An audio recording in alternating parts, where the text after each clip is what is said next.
त्रिजटा रावण की नगरी में एक ऐसी राक्षसी थी जिसका जन्म तो राक्षस कुल में हुआ था, लेकिन उसका हृदय देवियों के समान पवित्र था। वह रावण को दुष्ट व पापी समझती थी।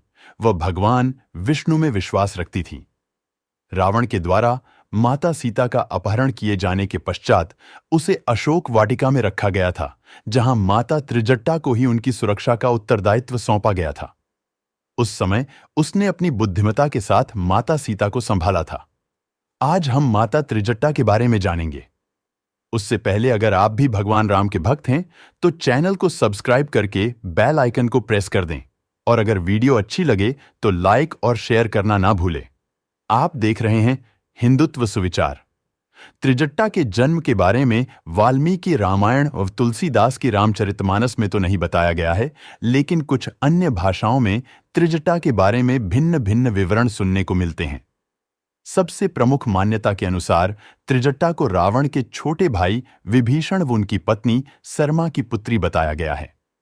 कुछ अन्य रामायण में त्रिजटा को रावण व विभीषण की बहन के रूप में दर्शाया गया है। किसी भी बात को प्रमाणिक तौर पर नहीं कहा जा सकता, लेकिन यह निश्चित है कि उसका जन्म एक राक्षस कुल में हुआ था। फिर भी उसके अंदर राक्षसी प्रवृत्ति के गुण नामात्र थे। वह हमेशा माता सीता की सच्ची मित्र के रूप में याद की जाती है। जब रावण छल के द्वारा माता सीता को पंचवटी से अपने पुष्पक विमान में उठाकर ले आया, तो उसने माता सीता को अशोक वाटिका में रखा। रावण के द्वारा माता त्रिजटा को ही सीता की सुरक्षा सौंपी गई। वह सभी राक्षसियों का प्रमुख बनाया गया। रामायण में त्रिजटा की भूमिका भी यही से शुरू हुई थी, जिसमें उन्होंने स्वयं के चरित्र को ऐसा दिखाया जिससे वह आमजनों के दिल में हमेशा के लिए बस गई। जब माता सीता रावण के द्वारा अपहरण कर लंका में लाई गई, तब वह अत्यंत विलाप कर रही थी। साथ ही अशोक वाटिका में अन्य राक्षसियां उन्हें तंग कर रही थीं। यह देखकर त्रिजटा ने अपनी बुद्धिमत्ता से बाकी राक्षसियों को चुप करा दिया था। वह माता सीता को ढांढस बंधाया था। त्रिजटा के कारण ही माता सीता को उस राक्षस नगरी में रहने की शक्ति मिली व उनका विलाप कम हुआ था।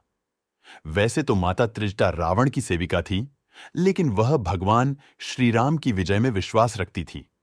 उसने अपने व माता सीता के बीच के संबंधों को जगजाहिर नहीं होने दिया, किंतु हर पल वह माता सीता को हर महत्वपूर्ण जानकारी देती थी, जैसे कि लंका का दहन होना, समुद्र पर सेतु बनना, राम लक्ष्मण का सुरक्षित होना इत्यादि।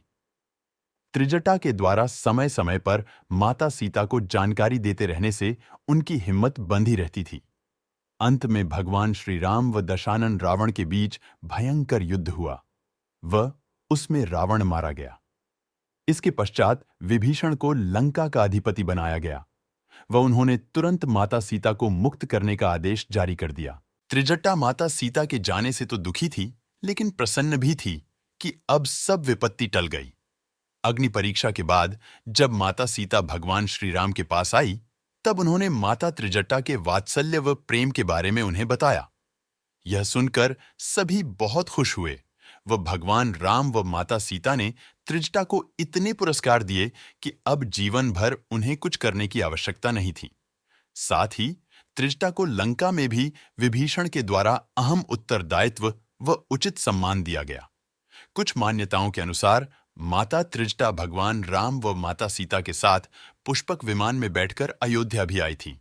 वह कुछ दिनों तक उनके साथ रही थी। कुछ रामायण में लंका विजय के बाद यह बताया गया है कि विभीषण ने भगवान हनुमान से अनुरोध किया था कि वे उनकी बेटी त्रिजटा से विवाह कर लें। इसके बाद हनुमान ने त्रिजटा से विवाह किया, जिन्हें उन्हें एक पुत्र तेगनग्गा प्राप्त हुआ। कुछ समय तक वहां रहने के पश्चात हनुमान वहां से चले गए। तो यह थे माता त्रिजटा की कहानी। आज के वीडियो में बस इतना ही। जय श्री राम।